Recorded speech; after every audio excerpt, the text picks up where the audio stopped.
Students, आज का जो इम्पोर्टेंट न्यूज है उनको हम डिस्कस करेंगे। फर्स्ट न्यूज है वुमेन एम्पावरमेंट के बारे में। गवर्नमेंट का जो एडवर्टाइजमेंट है वो पब्लिश हुआ है, जिसके अंदर में शो किया गया कि गवर्नमेंट का जो पॉलिसीज हैं वो किस तरीके से कमिटेड हैं वुमेन एम्पावरमेंट के रिगार्डिंग में।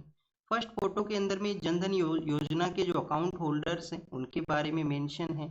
जनधन योजना का जो अल्टीमेट पर्पज है वो क्या था, हमारी कंट्री के अंदर में जो फाइनेंशियल इंक्लूजन है उसको प्रमोट करना। वुमेन्स के अगर बैंक अकाउंट ओपन होंगे तो फाइनेंशियल सेक्टर के अंदर में उनका इंक्लूजन होगा। सेकंड, आप देखिए कि गवर्नमेंट को भी कोई सपोर्ट प्रोवाइड करना है वुमेन्स को या ऐसे पर्सन जिनके जनधन अकाउंट्स हैं, तो डायरेक्ट बेनिफिट ट्रांसफर के थ्रू गवर्नमेंट उनको सपोर्ट है वो प्रोवाइड कर सकता है उनके बैंक अकाउंट के अंदर में। मिडिल मैन का जो करप्शन जो अर्लियर फेज में हुआ करता था वो रिड्यूस हुआ है जनधन योजना और डायरेक्ट बेनिफिट ट्रांसफर की वजह से। यूपीएससी ने एक बार आपसे क्वेश्चन पूछा था कि जनधन योजना का अल्टीमेट पर्पज है वो क्या है। अल्टीमेट जो ऑब्जेक्टिव है वो यही है कि फाइनेंशियल इंक्लूजन है वो प्रमोट हो हमारे कंट्री के अंदर में। सेकेंड फोटो के अंदर में शो किया गया है स्टैंड अप इंडिया स्कीम के बारे में कि किसी भी पर्सन के पास में कोई आइडिया है बिजनेस के रिगार्डिंग में, तो हमारी कंट्री के जो बैंकिंग इंस्टीट्यूशंस हैं, फाइनेंशियल इंस्टीट्यूशन हैं, वो उस पर्सन के आइडिया को यहाँ पे सपोर्ट करेंगे। तो आप देखिए कि जो स्टैंड अप इंडिया स्कीम है वो इसी के रिगार्डिंग में लाया गया था बिजनेस कल्चर को प्रमोट करने के लिए। आपको यहाँ पे क्या बेसिक इन्फॉर्मेशन पता होना चाहिए, स्टार्टअप इंडिया किनको डील करता है और स्टैंड अप इंडिया है वो किनको डील करता है, उनके बारे में डिफरेंस आपको ज़रूर से पता होना चाहिए। थर्ड, आप देखिए कि जो सेल्फ हेल्प ग्रुप हैं, स्मॉल स्केल के ऊपर में जो बिजनेस को रन किया जाता है सेल्फ हेल्प ग्रुप्स के थ्रू में, तो उसको यहाँ पे मेंशन किया गया है। लास्ट 1-2 ईयर के दौरान में आपने नमो नमो दीदी स्कीम है, लखपति दीदी स्कीम है, इन सभी के बारे में रीड किया होगा कि कैसे ड्रोन है उसको यहाँ पे यूज किया गया है सेल्फ हेल्प ग्रुप्स के अंदर में, जिससे कि वुमेन को इस तरीके से एम्पावर किया जाए कि पर ईयर के बेसिस के ऊपर में 1 लाख का जो अर्निंग है वो उनके द्वारा किया जा सके अपने नियर बाई एरियाज के अंदर में। ड्रोन को चाहिए एग्रीकल्चर सेक्टर के अंदर में यूज करना हो या किसी अदर एरिया के अंदर में। तो ये बेसिकली एडवर्टाइजमेंट के बारे में कुछ बेसिक इन्फॉर्मेशन को हमने रीड किया, कल के भी न्यूज़पेपर के अंदर में मेंशन था। नेक्स्ट आप देखिए कि जो न्यूज़ है वो है एसआईआर के बारे में। एसआईआर के अंदर में जो लोगों का जो एक्सक्लूजन हुआ है उसको यहाँ पे बताया गया कि वेस्ट बंगाल के वहाँ पे एसआईआर के अंदर में इस तरीके से जो number of percentage of voters हैं उनका एक्सक्लूजन हुआ है। टोटल नंबर्स हैं वो यहाँ पे मेंशन है। एग्जाम के लिए क्या पता होना चाहिए, एग्जाम के लिए आपको ये बेसिक इन्फॉर्मेशन होना चाहिए कि इलेक्शन कमीशन के पास में ये मैंडेट है कि समय समय पे हमारा जो वोटर लिस्ट है जिसको रिवाइज किया जाए, जो नए वोटर्स इंक्लूड हुए हैं उनका जो ऑथेंटिकेशन है उसको इस्टेब्लिश किया जाए। क्या हमारी कंट्री के अंदर में फर्स्ट टाइम एसआईआर का ड्राइव कंडक्ट हुआ है, तो फर्स्ट टाइम नहीं कंडक्ट हुआ है, 8 या 9 टाइम से इसको कंडक्ट किया गया है। लास्ट टाइम 2003-4 के समय में ये हुआ था। नेक्स्ट आपको यहाँ पे क्या बेसिक पता होना चाहिए कि जिन लोगों का एक्सक्लूजन हुआ है क्या उनको कोई भी यहाँ पे राइट नहीं है क्या अपील का। तो आप देखिए कि जो ट्राइब्यूनल्स हैं वो सेटअप किए जाते हैं, अपीलीय ट्राइब्यूनल है वो बनाए जाते हैं, वो यहाँ पे अपील कर सकते हैं उनके एक्सक्लूजन के बारे में। डॉक्यूमेंट उनको वो सबमिट कर सकते हैं अगर उनको कोई डॉक्यूमेंट सबमिट करने के लिए बताया गया है। पहले आप देखिए कि जो आइडेंटिटी के जो डॉक्यूमेंट्स हैं उसके अंदर में नंबर ऑफ डॉक्यूमेंट हैं वो कम थे, बाद में सुप्रीम कोर्ट ने इंटरवेन करते हुए आधार कार्ड है उसको भी यहाँ पे इंक्लूड किया था, आधार कार्ड को भी इंक्लूड किया गया। क्या आधार कार्ड है वो सिटीजनशिप का प्रूफ है क्या, सिटीजनशिप का प्रूफ नहीं है, ये आपके आधार कार्ड के ऊपर में भी लिखा हुआ है। फिर आप देखिए कि स्टूडेंट्स अर्ध कुंभ के बारे में है। जो कंप्लीट कुंभ होता है वो 12 ईयर्स के लेटर फेज में कंडक्ट किया जाता है, पर जो अर्ध कुंभ है ये 6 ईयर्स के दौरान में होता है। और भी आप देखिए कि different kind of ritual cleaning है जो हमारे यहाँ पे हुआ करती है। कुंभ के बारे में मेंशन ये है कि हरिद्वार के अंदर में जब वहाँ पे जो मीट का जो शॉप्स हैं उनको आउटसाइड एरिया के अंदर में शिफ्ट किया जाएगा जहाँ पे कुंभ है वो ऑर्गेनाइज होगा। कुंभ के जो प्लेसेज हैं उनके बारे में आपको पता होना चाहिए। एक तो हरिद्वार है जहाँ पे क्लीनिंग के लिए कौन सा रिवर है, गंगा रिवर है वो फ्लो करता है। हरिद्वार के बाद में आप देखिए कि प्रयागराज है, प्रयागराज के अंदर में 3 रिवर हैं उनका संगम है, गंगा है, गंगा के अलावा वहाँ पे यमुना भी है, और यमुना के अलावा आप देखिए कि जो सरस्वती रिवर है जो कि डिसअपीरेंस का सिचुएशन के अंदर में है। थर्ड जो कुंभ ऑर्गेनाइज होता है वो होता है आप देखिए उज्जैन के वहाँ पे आपको शिप्रा रिवर है उसका प्रेजेंस है। और एक जो प्लेस है वो है नासिक का, महाराष्ट्र के अंदर में जो नासिक है वहाँ पे कौन सा रिवर फ्लो करता है महाराष्ट्र के अंदर में नासिक में, ये आप कमेंट सेक्शन के अंदर बताना, ये आपका होमवर्क है। नेक्स्ट अगर हम रीड करें मणिपुर के बारे में है, मणिपुर के वहाँ पे फिर से वायलेंस का इंसिडेंट है वो देखने के लिए मिला है। मणिपुर के बारे में जब भी हम रीड करते हैं एक बेसिक इन्फॉर्मेशन होना चाहिए। आप देखिए कि फुटबॉल का जिस तरीके से ग्राउंड होता है उस तरीके से मणिपुर का मैप है। मणिपुर का जो जो सेंट्रल प्लेस है, जो वैली का एरिया है, वहाँ पे मैती नाम का जो कम्युनिटी है वो रहा करती है। और हिली एरिया के अंदर में जो कम्युनिटी रहती है जिसको कि हम कुकी एंड जो कम्युनिटी के नाम से जानते हैं। इन्हीं दो कम्युनिटीज के बिटवीन में, कुकी एंड जो एंड मैती कम्युनिटीज के बिटवीन में कन्फ्लिक्ट है। अब आप देखिए कि कोई ऐसा एरिया है जो कि यहाँ पे कुकी जो एंड मैती कम्युनिटी के डोमिनेटेड एरिया के बॉर्डर एरिया में होगा जहाँ पे ये कन्फ्लिक्ट है वो हुआ है। मणिपुर को स्टेटहुड है वो कब दिया गया था स्टूडेंट्स? मणिपुर आप देखिए कि हमारे नॉर्थ ईस्ट इंडिया के जो 3 स्टेट्स हैं उनको स्टेटहुड दिया जाता है। एक तो मणिपुर है, एक मेघालय है, एक त्रिपुरा है। इनको 1972 के समय स्टेटहुड है वो ग्रांट किया गया था। और इसके अलावा अगर हम बात करें मैती लैंग्वेज के बारे में, जिसको कि मणिपुरी लैंग्वेज भी जानते हैं, शेड्यूल 8 जो हमारा लैंग्वेज को डील करता है। आप देखिए कि शेड्यूल 8 लैंग्वेज को डील करता है, और जो मैती लैंग्वेज है जिनको कि कोंकणी, मणिपुरी और नेपाली, ये 3 लैंग्वेज जब ऐड हुए थे तो उसके साथ में इसको भी इंक्लूड है वो किया गया था, जिसका यूपीएससी ने अभी रिसेंट ईयर्स में क्वेश्चन आपसे पूछा है। वेस्ट एशिया के बारे में है नेक्स्ट न्यूज के अंदर में, यूएस के जो प्रेसिडेंट हैं उन्होंने अटैक करने के लिए कहा था। बट आप देखिए इसका रिसेंट डेवलपमेंट ये हुआ है कि कुछ 10 के आसपास पॉइंट्स है, पाकिस्तान ने यहाँ पे एक रोल प्ले किया है इसके बारे में। 10 पॉइंट्स के ऊपर में ईरान और जो वेस्टर्न कंट्रीज हैं, स्पेशली यूएस है, वो एग्री किए हैं उन 10 पॉइंट्स के ऊपर में। एग्जाम के लिए क्या पता होना चाहिए? ईरान के जो नाइबर कंट्रीज हैं वो आपको पता होना चाहिए। वेस्टर्न पार्ट के अंदर में इराक है, फिर टर्की है, आर्मेनिया और अजरबैजान है, फिर कैस्पियन सी है, फिर आप देखिए कि तुर्कमेनिस्तान है, अफगानिस्तान और पाकिस्तान है। ये कुछ कंट्री एरिया शेयर करते हैं। कौन कौन से वाटर बॉडी को अपना एरिया शेयर करता है? ईरान नॉर्दर्न पार्ट में कैस्पियन सी है, साउथ वेस्टर्न पार्ट के अंदर में पर्शियन गल्फ है और गल्फ ऑफ ओमान है। 3 वाटर बॉडी हैं जिनसे अपना ये एरिया है वो शेयर करता है। काफी बार आपने रामसर एरिया के बारे में भी देखा होगा, रामसर जो कि हमारे वेटलैंड्स के बारे में है, ये भी ईरान के वहाँ पे ही एक सिटी है।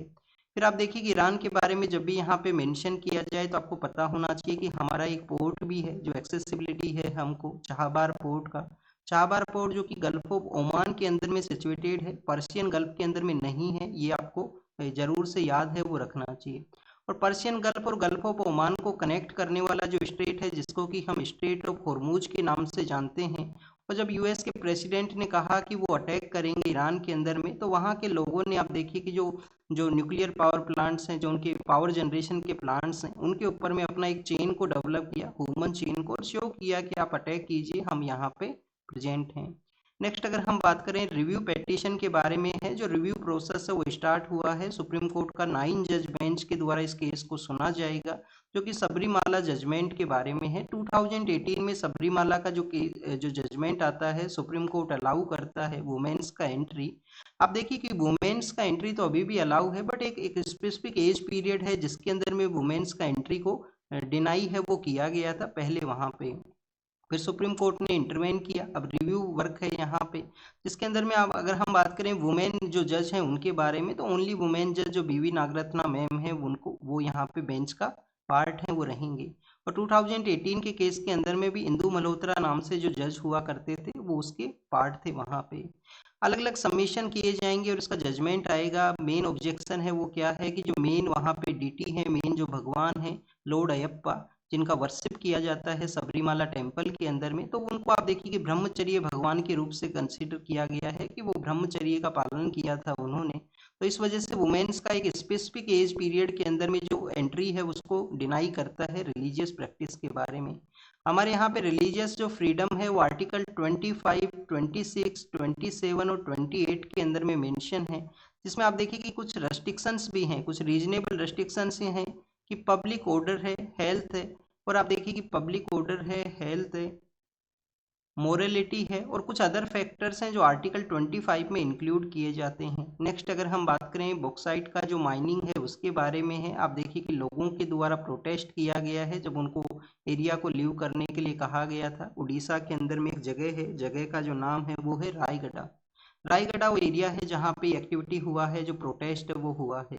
एग्जाम के लिए क्या पता होना चाहिए, हमारी कंट्री के अंदर में बॉक्साइट का जो प्रोडक्शन है वो लार्जर नंबर के अंदर में होता है। हमारा जो उड़ीसा है, उड़ीसा के अंदर में लार्जर नंबर के अंदर में हुआ करता है। कितना परसेंट उड़ीसा कंट्रीब्यूट करता है? मोर देन 50%, अराउंड 52 के आसपास। फिर आप देखिए कि आंध्र प्रदेश है, जो आंध्र प्रदेश भी कंट्रीब्यूट करता है 18% के आसपास। क्या वर्ल्ड के अंदर में हमारा जो प्रोडक्शन है वो टॉप लार्जेस्ट कंट्री के रूप से हम आते हैं क्या बॉक्साइट के अंदर में? तो टॉप लार्जेस्ट कंट्री नहीं है स्टूडेंट, टॉप लार्जेस्ट है ऑस्ट्रेलिया है, चाइना है, उनके द्वारा डोमिनेट किया जाता है। इंडिया का जो कंट्रीब्यूशन है 5-6% के आसपास है। नेक्स्ट अगर हम बात करें बॉक्साइट का यूज किस में होता है, एल्यूमिनियम का जो प्रोडक्शन है उसके अंदर में इसका यूज है वो किया जाता है। नेक्स्ट अगर हम रीड करें तो पुलिस फोर्सेज के बारे में है, पुलिस रिफॉर्म्स, जो कि हमारा एक पॉइंट भी है, कंटिन्यूस पुलिस रिफॉर्म्स वो होने चाहिए समय के साथ में। पुलिस फोर्स को भी यहाँ पे सेंसिटिव होने का जरूरत है। आप देखिए कि तमिलनाडु का जो थुतुनकोडी का एरिया है उसके नियर बाई एरियाज में एक टाउन है जिसको कि सत्तानकुलम के नाम से जानते हैं। वहाँ पे पुलिस कस्टडी के अंदर में 2 पर्सन है जिनको कि आप देखिए कि उनका डेथ हुआ था कोविड-19 के समय में। कोविड-19 के समय जब लॉकडाउन का जब समय था कि पुलिस के द्वारा लॉकडाउन करवाया जाता था, कुछ रूल्स को फॉलो किया जाता था, तो उन लोगों का द्वारा कुछ वायलेशन हुआ होगा, कुछ वहाँ पे आप देखिए कि आर्ग्यूमेंट्स हुए होंगे और फिर उनको कस्टडी के अंदर में इस तरीके से मारा गया कि उनका डेथ वहाँ पे हुआ है। अब इस कंप्लीट केस के अंदर में आप देखिए कि जो डिलीवरी ऑफ जस्टिस है वन काइंड ऑफ आप देखिए कि हेल्पलेस सिचुएशन है, ऐसे वल्नरेबल लोग जिनका लेबरर्स है उनका यहाँ पे जो वॉइस है उसको रेज करना। सेकंड अगर हम बात करें स्टूडेंट्स, ऐसा जो जजमेंट है उसके डिलीवरी के लिए जो जस्टिस है, जो जुडिशरी है, उसका भी कंटिन्यूस इंगेजमेंट का जरूरत होता है केस के अंदर में, जो यहाँ पे शो हुआ है। सेकंड अगर हम बात करें तो विटनेस है, विटनेस का भी आप देखिए कि जो करेज है उसका रिक्वायरमेंट है, क्योंकि इस कंप्लीट केस के अंदर में जो विटनेस है एक कांस्टेबल है, एक जो जो पुलिस पर्सनल है जो उस दौरान में उस स्टेशन के अंदर में थे, रेवती उनका नेम है।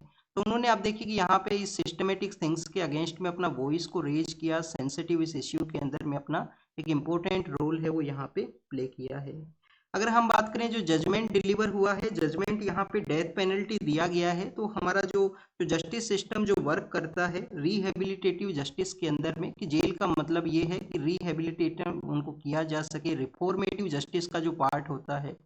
बट आप देखिए कि यहाँ पे एक स्ट्रॉन्ग मैसेज को भी डिलीवर करने का जरूरत है कि जो लोग यूनिफॉर्म के अंदर में हैं वो यहाँ पे सेंसिटिव रहें, जो लोग जो कस्टडी के अंदर में हैं उनके ऊपर में किसी तरीके से एट्रोसिटी ना कैरी आउट हो।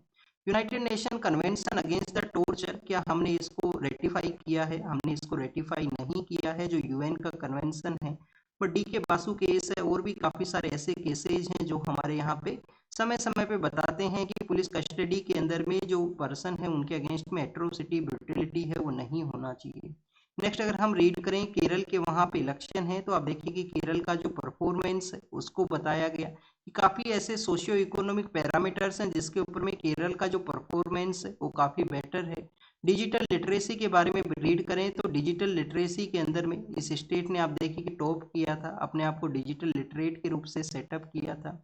हमारा जो पॉवर्टी का जो सेक्शन है, एक्सट्रीम जो पॉवर्टी है उसको भी इरेडिकेट किया था, एक्सट्रीम पॉवर्टी को इरेडिकेट किया था 2025 के समय में। ये 2 डेवलपमेंट हुए थे। ह्यूमन डेवलपमेंट इंडेक्स का पैरामीटर है और हमारे यहाँ पे हेल्थ के जो पैरामीटर्स हैं, चाहे मोर्टिलिटी रेट हो, इंस्टीट्यूशनल डिलीवरी का एरिया हो, सभी के अंदर में केरल का जो परफॉर्मेंस है वो काफ़ी बेटर रहा है। हमारे जो क्लाइमेट चेंज के रिगार्डिंग में जो कमिटमेंट हैं जिनको कि हम आईएनडीसी टारगेट्स के रूप से जाना करते हैं, जो कि आप देखिए कि कोप 25 के अंदर में 2015 के अंदर में कोप 21 होता है, कॉन्फ्रेंस ऑफ पार्टी, जिसमें कमिट किया गया था कि एवरी कंट्री अपना जो कमिटमेंट है उसको यहाँ पे चेंज करेगा, समय समय पे जो डिमांड है उसके अंदर में इंक्रीज करेगा। तो अभी हमने कुछ चेंजेज किए हैं जिसको हम रीड कर चुके हैं, आप इनको एक बार कमेंट सेक्शन में बताना कि क्या अब हमारा कमिटमेंट हुआ है, कैसे हम रिन्यूएबल एनर्जी को प्रोडक्शन को कितना हम यहाँ पे इंक्रीज करेंगे, कार्बन सिंक के अंदर में नया टारगेट है वो हमारा क्या है, और नॉन फॉसिल फ्यूल्स से रिलेटेड जो एनर्जी का जो प्रोडक्शन है वो कितना रहेगा। नेक्स्ट आपको क्या पता होना चाहिए, 2070 तक हमें कार्बन न्यूट्रलिटी है उसको अचीव करना है। 2070 हमारा टारगेट है कार्बन न्यूट्रलिटी के रिगार्डिंग में। हमारे जो फॉरेन सेक्रेटरी हैं वो यूएस के विजिट के लिए गए हैं, तो क्या अल्टीमेट ऑब्जेक्टिव रहेगा? एक तो ऑब्जेक्टिव ये रहेगा कि वेस्ट एशिया के वॉर के रिगार्डिंग में अपना जो ओपिनियन है वो दे पाएँ, उसके रिगार्डिंग में डिस्कशन हो। इंडिया को वेस्ट एशिया वॉर के अंदर में जो रसिया के साथ में क्रूड ऑयल परचेज का जो वेवर मिला है, जो यहाँ पे रिलैक्सेशन है, उसके ऊपर में हो सकता है डिस्कशन। चाहाबार पोर्ट के बारे में हो सकता है कि जो चाहाबार पोर्ट है उसके ऊपर में भी इंडिया को यहाँ पे रिलैक्सेशन रहे। सेंट्रल एशिया और अफगानिस्तान को अपना ट्रेड है वो हम कर सकें। पहले यूएस इस तरीके से रिलैक्सेशन प्रोवाइड करता था कि अफगानिस्तान के अंदर में उनका फोर्सेज का प्रेजेंस था, तो उनको भी कुछ जो फूड आइटम्स है और उसका जो सपोर्ट करना होता था वो चाहबार पोर्ट के थ्रू हम किया करते थे। और इंडिया यूएस ट्रेड पैक्ट के बारे में भी डिस्कशन है वो यहाँ पे हो सकता है। ये कुछ एजेंडाज को बताया गया। अडानी ग्रुप जिनके अगेंस्ट में केस हुआ था, वहाँ पे जो सिक्योरिटी एक्सचेंज बोर्ड है यूएस का, तो उसके रिगार्डिंग में वो केस डेट कोर्ट के अंदर में पहुंचे हैं, उसके बारे में मेंशन है, एग्जाम के लिए नहीं इम्पोर्टेंट है। चीफ इलेक्शन कमिश्नर हैं जिनके रिमूवल का जो मोशन आया था पार्लियामेंट के अंदर में, जिसको कि प्रिसाइडिंग ऑफिसर्स ने रिजेक्ट किया, क्योंकि सीईसी का जो रिमूवल है वो इक्वल टू द जज ऑफ सुप्रीम कोर्ट है, कि हमारा जो सुप्रीम कोर्ट का जो जज है उसके इक्वल इसका रिमूवल हुआ करता है। प्रूव्ड मिसबिहेवियर और इनकैपेसिटी वो दो ग्राउंड हैं। और प्रिसाइडिंग ऑफिसर के पास में पावर है कि वो अगर कोई रिजोल्यूशन आता है तो उसको रिजेक्ट भी कर सकते हैं वो यहाँ पे। कलपक्कम जो कि हमारे यहाँ पे एक न्यूक्लियर रिएक्टर है, कहाँ पे है? मद्रास के वहाँ पे है। तो स्टूडेंट्स वहाँ का जो डेवलपमेंट है उसको बताया गया है कि कैसे क्रिटिलिटी को है उसको हमने अचीव किया है। उसका मीनिंग क्या है कि यहाँ पे जो सेल्फ सस्टेनेबिलिटी है वो न्यूक्लियर रिएक्टर के अंदर में स्टार्ट होगा। हमारे किस किस एरियाज के अंदर में अलग अलग जो न्यूक्लियर रिएक्टर हैं, फास्ट ब्रीडर ये न्यूक्लियर रिएक्टर है कलपक्कम का, जिसको कि हम प्रोटोटाइप फास्ट ब्रीडर रिएक्टर के रूप से भी जानते हैं। एक तो आप देखिए कि काकरापर के अंदर में है, हरियाणा के अंदर में एक जगह है जिसको कि गोरखपुर के नाम से जानते हैं। एक फतेहाबाद जो डिस्ट्रिक्ट है उसके पास में राजस्थान में रावत भाटा है। फिर आप देखिए और भी काफ़ी सारे एरियाज हैं जैसे तारानगर है। ये सब जो रिएक्टर्स के जो एरियाज हैं उनके बारे में आपको पता होना चाहिए। नेक्स्ट अगर हम बात करें फॉल्कन्स के बारे में है, आप देखिए कि सऊदी अरेबिया और कजाकिस्तान के द्वारा एक कोशिश किया गया है इनका वाइल्ड एरिया के अंदर में रिस्टोरेशन के बारे में। जापान का यहाँ पे एक प्रपोजल है। जापान का प्रपोजल है वो क्या है कि आप देखिए कि जो मून का जो इक्वेटोरियल एरिया है वहाँ पे जो पावर प्लांट्स हैं उनको जनरेट किया जाए, पावर प्लांट्स को इंस्टॉल किया जाए और स्पेस की एनर्जी का यूज यहाँ पे हो सके। तो उस एरिया को लूनार रिंग के नाम से जानते हैं। लून का जो इक्वेटर का एरिया है उसको लूनार रिंग के नाम से जाना करते हैं। नेक्स्ट अगर हम बात करें वर्ल्ड के पर्सपेक्टिव से है, जिसके अंदर में लेबनान के बारे में मेंशन है। इजराइल का जो फोर्सेज है उन्होंने सदर्न लेबनान का जो एरिया था उसके अंदर में अपनी फोर्सेज को डिप्लॉय किया है। इस एरिया को एज ए डिफेंस लाइन के रूप से भी कंसिडर करते हैं। लितानी नाम का जो नदी है, लितानी नाम का एक रिवर है जो फ्लो करता है इस एरिया के अंदर में। नेक्स्ट आप देखिए कि रसिया के द्वारा south eastern part of Ukraine के अंदर में अटैक किया गया है। इस रीजन को किस नाम से जाना करते हैं? निप्रोपेट्रोव्स्क नाम से उस रीजन को जाना करते हैं जहां पे अटैक है वो हुआ है। शेख हसीना जो कि बांग्लादेश के लीडर थे, उनके समय जो स्पीकर हुआ करते थे उनका अरेस्ट हुआ है, तो उसके बारे में ये मेंशन है। बांग्लादेश के अंदर में इंटरिम गवर्नमेंट था, फिर इलेक्शन हुए और अब वहाँ पे बीएनपी नाम का जो पॉलिटिकल पार्टी है उसके लीडर का गवर्नमेंट है बांग्लादेश के अंदर में। हमारे रिलेशंस लिटिल बिट इम्प्रूव हुए हैं पिछले कुछ समय के अंदर में, और अब वहाँ के जो फॉरेन मिनिस्टर हैं वो इंडिया के विजिट के लिए आएंगे। स्टेट ऑफ हॉर्मुज को ओपन करने का जो प्रपोजल है यूएनएससी के वहाँ पे गया था, जिसको कि रसिया और चाइना ने वीटो किया है। इसके ओपनिंग जो रिजोल्यूशन है उसको यहाँ पे। फिर आप देखिए कि इस्तानबुल के अंदर में इजराइल का जो डिप्लोमेटिक एरिया है जहाँ पे गन फाइट देखने के लिए मिला है इस्तानबुल के वहाँ पे। और आप देखिए कि टर्की ने भी इंटरवेन किया था पिछले कुछ समय में डिस्कशन और रिजोल्व करने के लिए। और ईरान के बारे में है, लोगों ने ह्यूमन चेन बनाया है पावर प्लांट्स के वहाँ पे यूएस प्रेसिडेंट के थ्रेट को देखते हुए। This is all the information related to the today's newspaper. आप इसको रीड कीजिए, रिवाइज कीजिए। जो भी होमवर्क आपको दिया गया है कमेंट सेक्शन के अंदर बताना। Thank you students, thank you very much.